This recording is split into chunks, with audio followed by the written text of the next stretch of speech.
Dear students, last video में हम discuss कर रहे थे एसिमेट्रिक सिंथेसिस, जिसमें मैंने आपको बताया था कि एसिमेट्रिक सिंथेसिस क्या होती है। मतलब इसमें ये होता है कि एक प्रोकायरल यूनिट जो है वो कायरल यूनिट में चेंज हो जाती है और जो प्रोडक्ट बनते हैं वो अनइक्वल अमाउंट में बनते हैं। तो ये थी एसिमेट्रिक सिंथेसिस। अब इसके हमने कुछ प्रिंसिपल कैटेगरीज लास्ट वीडियो में डिस्कस की थी। दो कैटेगरीज हमने डिस्कस की थी, एक तो कायरल सबस्ट्रेट और दूसरी कायरल ऑक्सिलरी। उसी में हम कंटिन्यू करते हुए अब तीसरी जो हमारी कैटेगरी है उसको ले रहे हैं, जिसमें हम ले रहे हैं कायरल रिएजेंट। यानी कि जब हमारे पास सबस्ट्रेट अगर अकायरल है लेकिन हमने रिएजेंट ले रखा है वो अगर ऑप्टिकली एक्टिव है तो उसकी साथ रिएक्शन से हम जो प्रोडक्ट बना सकते हैं वो हमारे प्रोडक्ट जो होंगे वो कायरल प्रोडक्ट हमारे बन सकते हैं और अनइक्वल अमाउंट में बनेंगे। तो कायरल रिएजेंट में हम क्या करेंगे, जैसे यहाँ पर एग्जाम्पल हमने ले रखा है कि ये हमारा एक अकायरल सबस्ट्रेट है। इसको हम बोल सकते हैं कि मिथाइल बेंजॉइल फॉर्मेट, ये हमारा कंपाउंड है और हमने जो पिरिडीन का डेरिवेटिव ले रखा है ये यहाँ पर रिएजेंट की तरह एक्ट कर रहा है। और ये रिएजेंट का क्या काम है, एक्चुअल में ये रिएक्शन हो रही है एक रिडक्शन रिएक्शन, इसमें हमारा सबस्ट्रेट जो है वो रिड्यूस हो रहा है। तो ये हमने एक रिड्यूसिंग एजेंट यहाँ पर ले रखा है। अब ये रिड्यूसिंग एजेंट का क्या काम होता है, H- को देना, यानी हाइड्राइड आयन ये यहाँ पर देगा। तो हाइड्राइड आयन कैसे यहाँ पर ऐड होंगे, बस वो हम मैकेनिज्म में नहीं जा रहे हैं, बस सिर्फ इतना समझा रही हूँ मैं आपको कि अकायरल से कायरल यहाँ पर कैसे बन रहा है। तो ये H- यहाँ पर मूव करेगा, H- जुड़ेगा, कैसे जुड़ जाएगा कार्बन से कि ये जो डबल बॉन्डेड ऑक्सीजन है कार्बोनिल ग्रुप की, यहाँ पर डबल बॉन्ड जो है मूव करेगा ऑक्सीजन पर, यहाँ आएगा नेगेटिव चार्ज, कार्बन पर होगा पॉजिटिव चार्ज और यहाँ से जो H- आयन इसको दिए जाएंगे वो H- यहाँ पर जुड़ जाएंगे। तो वो H- जुड़ जाएंगे तो पॉजिटिव और नेगेटिव चार्ज आपस में जुड़ जाएंगे तो बॉन्ड जो चार्ज है वो खत्म हो जाएगा। और ऑक्सीजन के ऊपर जो नेगेटिव चार्ज था फिर हम क्या कर सकते हैं कि वाटर के साथ जैसे कुछ भी अगर सॉल्वेंट हमने ले रखा है तो जनरली यहाँ वर्कअप करा दिया जाता है, तो वो वर्कअप के थ्रू यहाँ पर OH हो गया। और यहाँ जो जब ये H- निकलेगा तो यहाँ पर आ जाएगा पॉजिटिव चार्ज और ये पॉजिटिव चार्ज को दूर करने के लिए ये बॉन्ड यहाँ मूव करेगा, तो ये बॉन्ड यहाँ मूव करेगा, फिर यहाँ पर आएगा पॉजिटिव चार्ज और ये जो नाइट्रोजन के इलेक्ट्रॉन हैं वो फिर इधर मूव करेंगे। तो पूरा रिंग में जो है 3 बॉन्ड हमारे बन जाएंगे, जिसको हमने रिंग से दिखा रखा है। और नाइट्रोजन के क्योंकि इलेक्ट्रॉन मूव कर गए हैं इसलिए नाइट्रोजन पर आ जाएगा पॉजिटिव चार्ज और यहाँ से H तो यहाँ जा ही चुका है। तो ये इस तरह से रिएक्शन फॉर्म होती है। तो हमारे पास ये कायरल एक प्रोडक्ट बन के आता है एस मेंडेलिक एसिड, और एस मेंडेलिक एसिड यहाँ पर एज अ मेजर प्रोडक्ट बनता है। मतलब आर भी बनेगा लेकिन आर बनेगा माइनर। तो क्योंकि यहाँ पर आर और एस बन रहे हैं यानी इनेंशियोमर्स बन रहे हैं, तो इसलिए हम इस रिएक्शन को इनेंशियो सिलेक्टिव रिएक्शन भी बोल सकते हैं। तो यहाँ पर जो हमारा अकायरल सबस्ट्रेट था वो कायरल में कैसे चेंज हुआ, जब हमने एक कायरल रिएजेंट यानी कि एक ऑप्टिकली एक्टिव रिएजेंट लिया। तो इस तरह से ये एसिमेट्रिक सिंथेसिस यहाँ पर हो सकती है। और इसमें नेक्स्ट एग्जाम्पल हम ले रहे हैं कायरल कैटलिस्ट का, कि कायरल कैटलिस्ट, अब हम कायरल कैटलिस्ट क्यों ले रहे हैं, तो जनरली क्या होता है कि जो रिएजेंट्स हमारे होते हैं, जो कायरल रिएजेंट अभी हमने रिएक्शन देखी, ये रिएजेंट बहुत ज़्यादा एक्सपेंसिव होते हैं। तो अब इतना एक्सपेंसिव ना हम यूज़ करके अगर हम कायरल कैटलिस्ट यूज़ कर लेते हैं, क्योंकि कायरल कैटलिस्ट जो है वो बहुत स्मॉल अमाउंट में पड़ते हैं। कायरल रिएजेंट अगर हम यूज़ करेंगे तो हमें काफ़ी सारा अमाउंट चाहिएगा, तो बहुत ज़्यादा एक्सपेंसिव पड़ेगा वो। तो बस उसी से बचने के लिए हम कायरल कैटलिस्ट यूज़ कर लेते हैं, क्योंकि इसकी बहुत ही स्मॉल क्वांटिटी यूज़ की जाती है रिएक्शन में। और इसमें सबसे अच्छा एग्जाम्पल है शार्पलेस एसिमेट्रिक इपॉक्सीडेशन। ये इपॉक्सीडेशन अपने आप में भी बहुत इंपॉर्टेंट है, MSc लेवल के हिसाब से भी और कंपटीशन लेवल के हिसाब से भी। अब ये शार्पलेस एसिमेट्रिक इपॉक्सीडेशन है क्या, शार्पलेस तो साइंटिस्ट के नाम पर है, और यहाँ पर इपॉक्सीडेशन होता है किसका, यहाँ पर हमने ले रखा है एक एलाइलिक एल्कोहल। इस रिएक्शन में क्या होता है, और ये एलाइलिक एल्कोहल क्या हो गया, अकायरल एल्कोहल है। एलाइलिक एल्कोहल होता क्या है, एलाइलिक पोजीशन जैसा कि आप लोगों को पता भी हो, अगर हमारे पास डबल बॉन्डेड कार्बन है और उससे जो ये वाला कार्बन होता है, डबल बॉन्डेड कार्बन से जो नेक्स्ट कार्बन है उसको हम बोलते हैं एलाइलिक पोजीशन या एलाइलिक कार्बन, और इससे अगर कोई OH ग्रुप जुड़ गया तो वो हो जाएगा एलाइलिक एल्कोहल।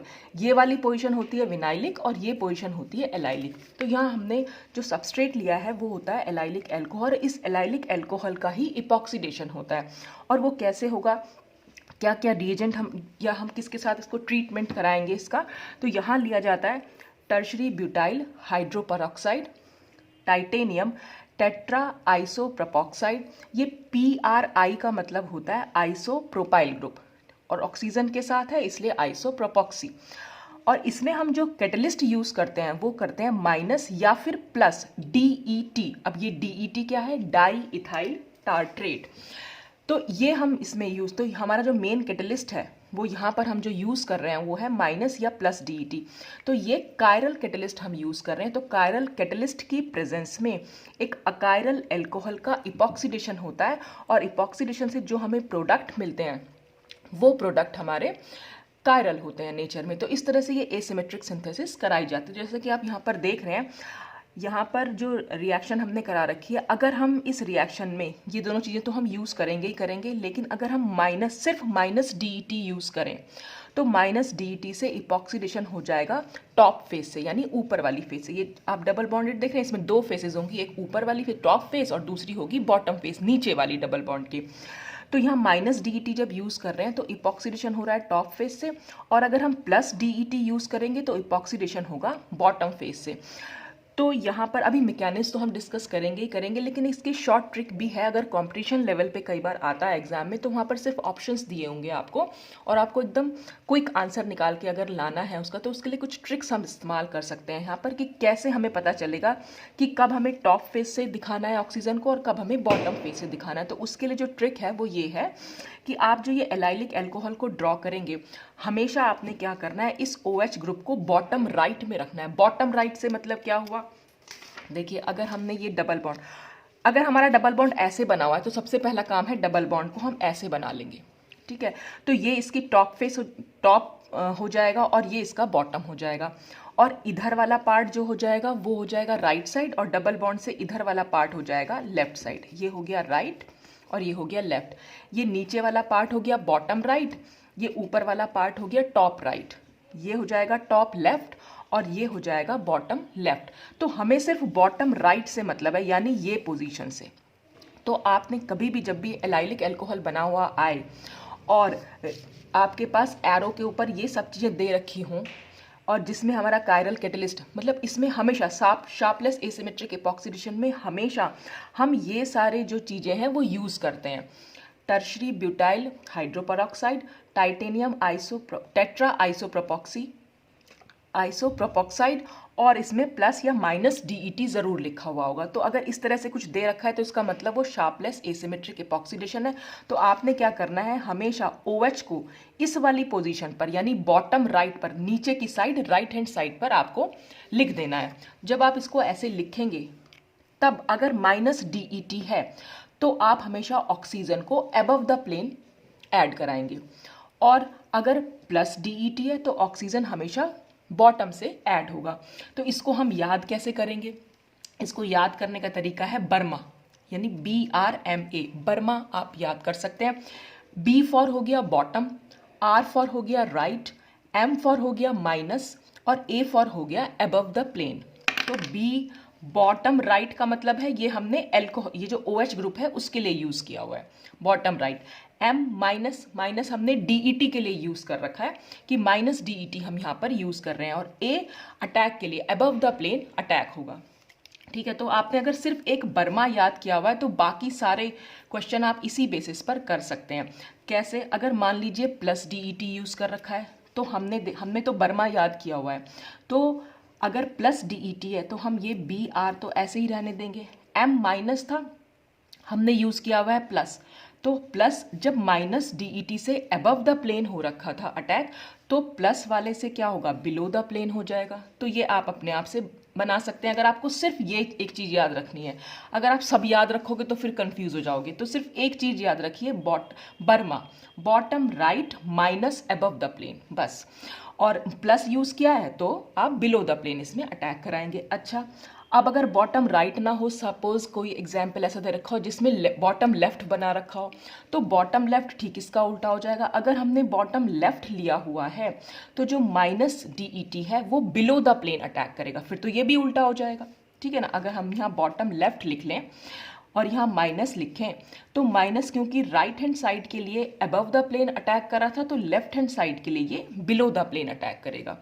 और यही बॉटम लेफ्ट में अगर हम प्लस यूज़ कर रहे हैं तो क्योंकि बॉटम लेफ्ट में minus below the plane attack कर रहा था, तो अब जो प्लस होगा वो अबव द प्लेन अटैक करेगा। तो ऐसे ये बहुत सारे जो निमोनिक्स हैं वो बन जाएंगे। तो इतने सारे तो आप याद नहीं कर पाएंगे, एक याद कर लीजिए, उससे आप बाकी सारे बना सकते हैं। तो बर्मा आप सिर्फ याद करिए, उसी के बेसिस पर देखिए हम क्वेश्चन को सॉल्व कर सकते हैं।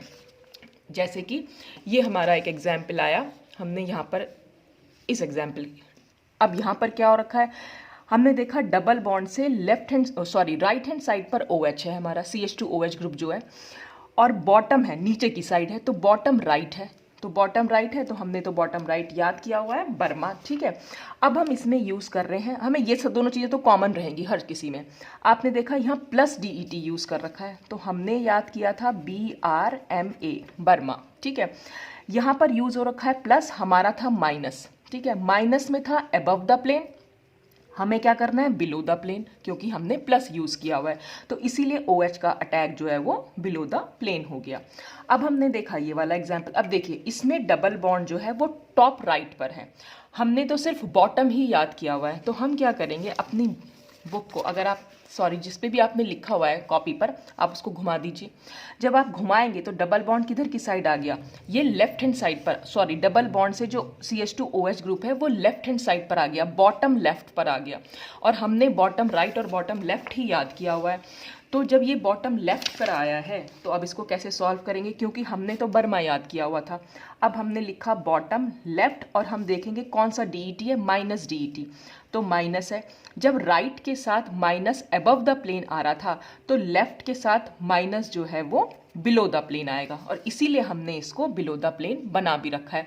अच्छा, एग्जाम में कई बार ऐसा भी हो सकता है वो आपको ये बना के दे दें, तो अबव द प्लेन इसमें दिख रहा है, लेकिन ये और ये दोनों सेम प्रोडक्ट हैं। अब ये दोनों सेम प्रोडक्ट कैसे हैं, देखिए ये है अगर नीचे की साइड से अटैक हुआ है, ठीक है, OH आपका ऊपर की साइड है, CH3 नीचे की साइड है। ठीक है, तो आपने इसमें क्या कर रखा है, मतलब इस तरह से ये अटैक है, सपोज यहाँ पर OH था आपका, ये इधर की साइड OH है और यहाँ CH3 है, और ये अटैक हमने ये इसकी अगर हम इससे करा रहे हैं, मान लीजिए ऑक्सीजन, जैसे मैं आपको दिखाऊं, ये इस तरह से हमने इस तरह मोड़ लिया, सपोज ये OH है और ये CH3, और नीचे की साइड यहाँ पर ऑक्सीजन जुड़ी हुई है। ठीक है, अब ये और ये कंपाउंड सेम कैसे है, अब बस आप इतना ध्यान रखिएगा, OH ऊपर की साइड है, इन्होंने सिर्फ फेस उल्टी कर रखी है, तो अगर मैं इसको घुमा दूंगी ऐसे, तो जो वो CH3 था वो अब यहाँ पहुँच जाएगा, या जो OH था, हमने ऊपर OH माना था ना, तो अगर ये OH है तो जब मैं इसको ऐसे, और ये हमारा ऑक्सीजन जो नीचे की साइड लगा हुआ है, यहाँ पर मैंने दिखाया ऐसे करके, तो अगर ये OH मैं ऐसे मूव करा दूंगी तो हमारा ऑक्सीजन टॉप पर आ जाएगा, तो इसलिए यहाँ पर ऑक्सीजन टॉप पर है। ठीक है, और यहाँ क्योंकि OH था, मैंने इसको ऐसे घुमाया तो OH अब यहाँ पहुँच गया है, तो इसलिए ये OH नीचे है और CH3 ऊपर है, सिर्फ इन्होंने फेस को ऐसे उल्टा कर दिया। ठीक है, तो ये सिर्फ इस तरह से भी दे सकते हैं। तो आप पूरा देखिएगा कि क्या आपने मॉलिक्यूल जैसा भी आपका कंपाउंड था, जो आपका आंसर आ रहा है वो और ये सेम कैसे हो पा रहे हैं, बस ये आप चेक कर लीजिएगा। कई बार होता है वो फेस उल्टी करके दिखा देंगे, तो यहाँ पर हमने बॉटम फेस से दिखाया, जैसे ही हम इसको उल्टा करेंगे तो जो नीचे वाला ऑक्सीजन था वो ठीक ऊपर पहुँच जाएगा, और जो ये वाला पोर्शन है वो यहाँ आ जाएगा, ये आ गया यहाँ पर। ठीक है, इस तरह से आप इसको समझ सकते हैं।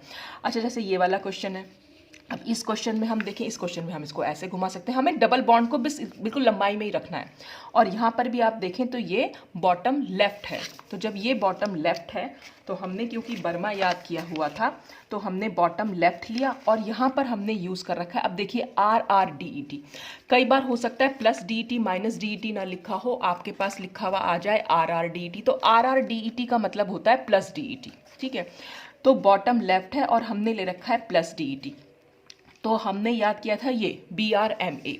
ठीक है, अब हमने ये हमारा है बॉटम लेफ्ट, तो बॉटम लेफ्ट में अब क्योंकि हमारा बॉटम राइट के साथ MA आ रहा था, तो फिर बॉटम राइट के साथ हमारा P यानी कि प्लस वाला जो हो जाएगा वो बिलो द प्लेन आएगा। ठीक है, जब इसके साथ बिलो द प्लेन आएगा तो यहाँ पर वो अबव द प्लेन आ जाएगा, जब हम लेफ्ट ले लेंगे।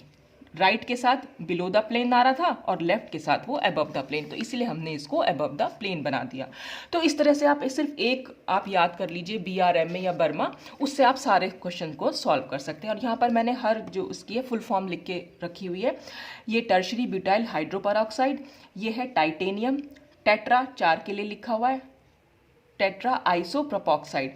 तो आई और PR का क्या मतलब होता है, आइसोप्रोपाइल ग्रुप, ऑक्सीजन से इस तरह जो है वो आइसोप्रोपाइल ग्रुप यहाँ पर जुड़ा हुआ है। फिर है DET डाइथाइल टार्ट्रेट। अब ये डाइथाइल टार्ट्रेट होता क्या है, देखिए ये टार्ट्रिक एसिड से बना है। टार्ट्रिक एसिड हम कैसे बनाते हैं, ये H, ये OH और ये H और ये OH और ये हो गया COH। ये तो हम कई बार बना चुके हैं अब तक स्टीरियोकेमिस्ट्री में, लेकिन ये हमारा मीजो टार्ट्रिक एसिड है, ये तो ऑप्टिकली एक्टिव है ही नहीं। तो हमें बनाना है ऑप्टिकली एक्टिव टार्ट्रिक एसिड, तो हम क्या कर देंगे, इसको इस तरह से बना देंगे, ये H, ये OH और ये OH और ये H और ये हो जाएगा COH। तो इस तरह से बन जाएगा हमारा टार्ट्रिक एसिड, जो कि RR भी हो सकता है और SS भी हो सकता है। फिर आप इन दोनों का कन्फिग्रेशन निकाल के देखिए। और हमने बनाना है डाई इथाइल टार्ट्रेट, तो यहाँ पर H जो है हट जाएगा, उसकी जगह इथाइल ग्रुप आ जाएगा, बस ये हो जाएगा हमारा डाई इथाइल टार्ट्रेट। तो इस तरह से हम बना सकते हैं। और प्लस DET या हो जाए या RRDET एक ही बात है, माइनस DET हो या SSDET हो तो भी एक ही बात है। अब हम चलते हैं इसकी मैकेनिज्म पे। हालांकि इसकी मैकेनिज्म जो है बुक्स में बहुत ज़्यादा क्लियरली नहीं दे रखी है, पर फिर भी मैं थोड़ा सा ट्राई करूंगी आपको थोड़ा समझाने की। ये हमने ले लिया टाइटेनियम आइसोप्रोपोक्साइड, इसका स्ट्रक्चर कुछ इस तरह से बनाया हुआ है। हालांकि ये ना डाइमर की फॉर्म में मिलता है, पर मैंने इसको एज अ मोनोमर लेके ही समझाया, क्योंकि डाइमर की फॉर्म में जो रिएक्शंस बुक में मैकेनिज्म दे रखी है वो बहुत अजीब सी है, वो शायद आपको ना भी समझ में आए, तो मैंने फिर इसलिए इसको एज अ मोनोमर लेके समझाने की कोशिश कर रही हूँ। तो इसकी रिएक्शन हम DET से करा रहे हैं। ये हमने DET लिया हुआ है, ये देखिए COET ऊपर की साइड है, एक OH और एक H इस कार्बन से, एक HOH इस कार्बन से और COET, तो ये हमने DET ले रखा है और ये टाइटेनियम का आइसोप्रोपोक्साइड। ठीक है, अब हम इसकी रिएक्शन करा रहे हैं। तो यहाँ पर क्या होगा, यहाँ पर ये H और ये H, यानी इस OH और ये वाला जो ग्रुप है, जो आइसोप्रोपोक्सी ग्रुप है, इनके और इनके बीच में रिएक्शन होती है। तो इनके और इसके बीच में जब रिएक्शन होगी तो क्या निकलने की चांसेस हैं, आइसोप्रोपाइल अल्कोहल यहाँ पर निकल जाएगा, वो मैंने यहाँ पर रिमूव कर रखा है। तो क्या होगा, इस टाइटेनियम से ये पूरा का पूरा ग्रुप जो है वो जुड़ जाएगा। तो ये देखिए यहाँ पर नीचे की साइड जब हम गए तो ये तो सेम रहेगा एज इट इज़, यहाँ पर तो कोई चेंज नहीं हुआ है। और यहाँ पर जो ये है ये पूरा ऑक्सीजन के साथ ये पूरा सब कुछ जुड़ा हुआ है, तो ये मैंने एज इट इज़ यहाँ पर जोड़ दिया। तो ये दोनों ग्रुप्स जो है यहाँ से निकल जाएंगे इस H को लेते हुए, और बाकी जो बचेगा वो सब यहाँ पर जुड़ जाएगा। फिर हम इसकी रिएक्शन कराएंगे एलाइल अल्कोहल से। तो एलाइल अल्कोहल में फिर से हमारे पास ये, क्योंकि आइसोप्रोपोक्सी ग्रुप है और यहाँ पर एक H है, तो आइसोप्रोपाइल अल्कोहल यहाँ पर भी निकल सकता है। एक्चुअल में क्या होता है, इसके चारों आइसोप्रोपोक्सी ग्रुप जो है वो आइसोप्रोपाइल अल्कोहल की फॉर्म में निकल जाते हैं। तो वो हमने यहाँ से अगर हम इस एक ग्रुप को निकाल देंगे, सपोज हमने ये ग्रुप निकाल दिया और यहाँ से H, तो अब क्या होगा, इस वाले बॉन्ड से ये ऑक्सीजन और ये पूरा का पूरा ग्रुप जो है यहाँ जाकर जुड़ जाएगा। तो ये हमने पूरा का पूरा ग्रुप यहाँ जोड़ दिया है। ठीक है, अब इसके बाद हम इसकी रिएक्शन करा रहे हैं टर्शरी ब्यूटाइल हाइड्रोपेरोक्साइड से। अभी क्योंकि एक आइसोप्रोपोक्सी ग्रुप यहाँ पर और है, तो हम इसको भी यहाँ से एक H की हेल्प से निकाल सकते हैं। तो फिर से एक आइसोप्रोपाइल अल्कोहल निकल जाएगा और ये जो ऑक्सीजन, फिर ऑक्सीजन और टर्शरी ब्यूटाइल ग्रुप ये यहाँ पर जाकर जुड़ जाएगा। तो टाइटेनियम से ये एक ऑक्सीजन यहाँ पर जो लिख रखी है और फिर एक और ऑक्सीजन, और ऑक्सीजन से जुड़ा हुआ है टर्शरी ब्यूटाइल ग्रुप। ये BUT का मतलब है टर्शरी ब्यूटाइल ग्रुप। यहाँ पर मैंने ये बॉन्ड के बाद इस तरह से करने का मतलब ये हुआ कि ये सारा ग्रुप एज इट इज़ जुड़ा हुआ है, जिसको मैंने दोबारा रिपीट नहीं किया है। तो अगर इस तरह से लिखा हुआ होता है कहीं पर भी बुक में, तो इसका मतलब होता है ये जो चीज़ लिखी हुई है वो एज इट इज़ ही रहेगी। तो ये बार बार नहीं लिखनी पड़ेगी आपको, क्योंकि ये एज इट इज़ है, यहाँ पर कोई रिएक्शन हो ही नहीं रही है। ठीक है, अब क्या होगा, फिर इसमें नेक्स्ट में अब हमने जो भी हमने इसमें रिएजेंट्स लिए हुए थे वो सब हमने यूज़ कर लिए हैं।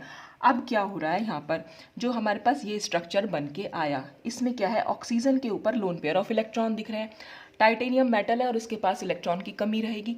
तो ये क्या कमी क्या रहेगी, मतलब ये अपने ऑक्सीजन अपने इलेक्ट्रॉन इस टाइटेनियम को यहाँ पर दे देगा। ठीक है, और देने के बाद क्या होगा, ऑक्सीजन और टाइटेनियम के बीच में एक बॉन्ड बन जाएगा। तो वो हमने यहाँ बॉन्ड दिखा दिया। अब क्योंकि ऑक्सीजन ने अपने इलेक्ट्रॉन दिए हैं इसलिए ऑक्सीजन के ऊपर आया पॉजिटिव चार्ज, और टाइटेनियम ने इलेक्ट्रॉन लिए हैं इसलिए टाइटेनियम के ऊपर आया नेगेटिव चार्ज।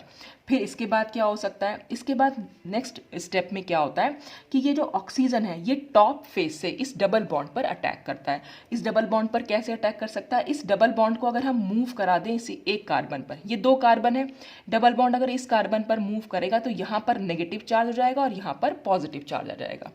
और जब यहाँ पर पॉजिटिव चार्ज आएगा तो ऑक्सीजन अपने लोन पेयर ऑफ इलेक्ट्रॉन इस कार्बन को दे देगा, और यहाँ जब ऑक्सीजन अपने लोन पेयर ऑफ इलेक्ट्रॉन इस कार्बन को देगा तो ऑक्सीजन पर पॉजिटिव चार्ज आएगा, और यहाँ का जो नेगेटिव चार्ज होगा वो ऑक्सीजन पर चला जाएगा, जिससे ऑक्सीजन का पॉजिटिव चार्ज खत्म हुआ। तो यहाँ पर लेना और देना चल रहा है, जिससे ऑक्सीजन पर कोई चार्ज नहीं आया। ठीक है, उसके बाद क्या होगा, ये वाला बॉन्ड जो है शिफ्ट हो जाएगा इस ऑक्सीजन पर। तो इससे क्या होगा, ऑक्सीजन का पॉजिटिव चार्ज यहाँ पर खत्म हो जाएगा, लेकिन इस वाली ऑक्सीजन पर पॉजिटिव चार्ज आ जाएगा। तो वो हमने यहाँ पर दिखा भी रखा, इस ऑक्सीजन पर दिखा दिया पॉजिटिव चार्ज, और इस ऑक्सीजन ने क्योंकि यहाँ पर टॉप अटैक कर दिया तो हमने वो टॉप अटैक भी यहाँ पर दिखा दिया। नेक्स्ट स्टेप में फिर से एलाइलिक एल्कोहल और हम टर्शरी ब्यूटाइल हाइड्रोपेरोक्साइड यहाँ पर यूज़ कर रहे हैं। अब देखिए इस रिएक्शन में यहाँ पर इस स्टेप में क्या क्या हो रहा है, टाइटेनियम के ये तीनों बॉन्ड यहाँ पर मूव कर रहे हैं, यानी कि खत्म हो रहे हैं। देखिए यहाँ पर टाइटेनियम पर नेगेटिव चार्ज था और इस ऑक्सीजन पर पॉजिटिव चार्ज, तो ये बॉन्ड ऑक्सीजन की तरफ शिफ्ट हो जाएगा। तो जब ये बॉन्ड ऑक्सीजन की तरफ शिफ्ट हो जाएगा तो जो ऑक्सीजन के ऊपर पॉजिटिव चार्ज था वो तो खत्म होगा ही होगा, साथ ही साथ टाइटेनियम का नेगेटिव चार्ज भी खत्म हो जाएगा। तो टाइटेनियम का नेगेटिव, तो ये बॉन्ड यहाँ से हट जाएगा, तो ये बॉन्ड यहाँ से हटा और यहाँ पर ऑक्सीजन रह गई खाली, तो वो हमने यहाँ दिखा रखा है खाली ऑक्सीजन। ठीक है, अब फिर क्या होगा, उसके बाद यहाँ से ये बॉन्ड फिर से ऑक्सीजन पर शिफ्ट होगा, तो ऑक्सीजन पर आएगा नेगेटिव चार्ज और टाइटेनियम पर जाएगा पॉजिटिव चार्ज। ठीक है, अब क्या होगा, यहाँ से ये वाली में ये जो H+ है, यहाँ से इसके बीच में भी यहाँ पर रिएक्शन, ये O पर नेगेटिव है और H पर पॉजिटिव है, तो ये जो H पॉजिटिव है इस ऑक्सीजन नेगेटिव के साथ जुड़ के ये हमारा जो इपॉक्साइड वाला था ये पूरा यहाँ बन जाएगा, O के साथ H जुड़ गया है यहाँ पर, तो ये पूरा जो पार्ट था वो अलग हो जाएगा बस H के साथ। ठीक है, जब ये बॉन्ड यहाँ शिफ्ट हुआ तो टाइटेनियम के ऊपर जो पॉजिटिव चार्ज आया है और इस ऑक्सीजन के ऊपर नेगेटिव चार्ज है, तो ये नेगेटिव और ये पॉजिटिव आपस में मिल जाएंगे। तो ये नेगेटिव और पॉजिटिव आपस में मिलके कैसे, ये टाइटेनियम से ऑक्सीजन और फिर ये पूरा का पूरा ग्रुप यहाँ पर हमने जोड़ दिया है। ठीक है, तो ये पूरा सॉल्व हो गया। अब इसके बाद यहाँ पर क्या हुआ है, ये बॉन्ड यहाँ पर शिफ्ट किया है, अब टाइटेनियम के ऊपर अभी कोई चार्ज नहीं है, ये बॉन्ड यहाँ पर शिफ्ट किया है, तो जब ये बॉन्ड यहाँ पर शिफ्ट करेगा तो फिर से टाइटेनियम के ऊपर पॉजिटिव चार्ज आ जाएगा और ऑक्सीजन के ऊपर आएगा नेगेटिव चार्ज, तो जो ऑक्सीजन का नेगेटिव चार्ज है इस H को ले लेगा और यहाँ पर हमारे पास ये टर्शरी ब्यूटाइल अल्कोहल जो है यहाँ पर अलग हो जाएगा, और ये जो पूरा ग्रुप है O और टर्शरी ब्यूटाइल ये इस टाइटेनियम से जुड़ जाएंगे, तो ये इस टाइटेनियम से यहाँ पर जुड़ गया। तो इस तरह से ये मैकेनिज्म को हम थोड़ा सा समझ सकते हैं कि किस तरह से ये हुई होगी। तो ये पूरा था कि कायरल कैटलिस्ट कैसे काम करता है यहाँ पर। अब अगर हम कायरल सॉल्वेंट ले लें, कायरल सॉल्वेंट की हेल्प से भी एसिमेट्रिक सिंथेसिस करवाई जा सकती है। इसमें बताया भी गया है कि various optically active alcohols have been prepared by the treatment of Grignard reagents with aldehyde in optically active ether solvent. जब हम ऑप्टिकली एक्टिव ईथर सॉल्वेंट लें और एल्डिहाइड की रिएक्शन ग्रिग्नार्ड रिएजेंट से कराएं तो हम ऑप्टिकली एक्टिव एल्कोहल्स को वहाँ पर गेन हो जाते हैं। तो इस तरह से कायरल सॉल्वेंट की प्रेजेंस में भी जो हमारे एल्डिहाइड हमने लिए थे जो कि एक अकायरल सबस्ट्रेट था वो ऑप्टिकली एक्टिव अल्कोहल में चेंज हो सकते हैं। तो ये पूरा था एसिमेट्रिक सिंथेसिस के बारे में। इसी में एक छोटा सा टॉपिक और है कि एब्सोल्यूट एसिमेट्रिक सिंथेसिस। अब ये एब्सोल्यूट एसिमेट्रिक सिंथेसिस क्या होती है, यहाँ पर हम अकायरल सबस्ट्रेट को कायरल प्रोडक्ट में बिना किसी ऑप्टिकली एक्टिव रिएजेंट का यूज़ किए बनाते हैं। तो जब ऑप्टिकली एक्टिव रिएजेंट यहाँ पर यूज़ ही नहीं कर रहे हैं तो फिर आखिर कैसे ये अकायरल सबस्ट्रेट कायरल में चेंज हो रहा है, तो क्योंकि यहाँ पर हम एक लाइट यूज़ कर रहे हैं, उस लाइट को हम बोलते हैं सर्कुलरली पोलराइज्ड लाइट। अब ये सर्कुलरली पोलराइज्ड लाइट क्या होती है, देखिए मैंने आपको प्लेन पोलराइज्ड लाइट तो बताई थी जो सिर्फ एक सिंगल डायरेक्शन में मूव करती है, जिसके वाइब्रेशंस जो होते हैं वो सिंगल डायरेक्शन में जाते हैं। सर्कुलरली पोलराइज्ड लाइट क्या होती है कि अगर लाइट ऐसे मूव कर रही है तो वो किस तरह से मूव करेगी, ऐसे सर्कल में, पूरे सर्कल में ऐसे घूम घूम के मूव करती है। तो या तो वो क्लॉकवाइज डायरेक्शन में मूव कर सकती है या वो एंटी क्लॉकवाइज डायरेक्शन में मूव कर सकती है। उसी बेसिस पर हम सर्कुलरली पोलराइज्ड लाइट को दो टाइप से डिवाइड कर सकते हैं। एक होती है right handed circularly polarised light और दूसरी होती है left handed circularly polarised light. तो इसमें अब कैसे कराएंगे, फोटोकेमिकल रिएक्शन होगी, जैसे कि हम यहाँ पर करा रहे हैं। एग्जाम्पल है 1,2-डायराइल इथाइलिन ले रखी है, तो हमने यहाँ पर लाइट यूज़ की और लाइट यूज़ की तो यहाँ पर साइक्लाइजेशन हो जाता है। साइक्लाइजेशन होगा तो एक H, ये वाला H जो है अबव द प्लेन शो कर रखा है और ये वाला H जो है वो बिलो द प्लेन शो कर रखा है। तो जो ये साइक्लाइजेशन हुआ तो यहाँ से हमें एक कायरल प्रोडक्ट हमें मिल के आ गया जिसका नाम है डाईहाइड्रोफिनेंथ्रीन। तो इस तरह से ये एक इनैंशियोमर यहाँ पर बनता है, इसका दूसरा इनैंशियोमर भी बना है, लेकिन ये इनैंशियोमर जो बना है वो मेजर प्रोडक्ट बना है और दूसरा बनता है वो माइनर प्रोडक्ट बनता है। ऐसे ही हम दूसरा एग्जाम्पल ले लें, 2,4,6 ट्राइनाइट्रो स्टिलबीन हमने ले रखी है, इसमें एडिशन ऑफ ब्रोमीन हो रहा है in presence of right circularly polarise light. तो इसमें जो है वो डेक्स्ट्रोरोटेटरी प्रोडक्ट बन के आ रहा है, ब्रोमीन का एडिशन इन दोनों कार्बन पर हो जाएगा और ये डेक्स्ट्रोरोटेटरी प्रोडक्ट बनेगा। लीवोरोटेटरी भी बनेगा लेकिन वो एज माइनर प्रोडक्ट बनता है। तो वो होती है एब्सोल्यूट एसिमेट्रिक सिंथेसिस, जिसमें हम कोई रिएजेंट जो यूज़ कर रहे हैं वो कुछ भी ऑप्टिकली एक्टिव नहीं, हम कुछ भी ऑप्टिकली एक्टिव चीज़ यूज़ ही नहीं कर रहे हैं, हम सिर्फ लाइट यूज़ कर रहे हैं, वो भी सर्कुलरली पोलराइज लाइट। तो ये लाइट ही क्या करती है, जो प्रोडक्ट हमारे देगी डेक्स्ट्रोरोटेटरी या लीवोरोटेटरी या जो कायरल प्रोडक्ट बना देती है, मतलब ये। तो ये हो गई पूरी एब्सोल्यूट एसिमेट्रिक सिंथेसिस। तो यहाँ पर आपकी एसिमेट्रिक सिंथेसिस जो थी वो कंप्लीट होती है। अब नेक्स्ट वीडियो में हम कुछ और नए टॉपिक्स के साथ मिलेंगे। तो आज के लिए बस इतना ही। Thanks for watching.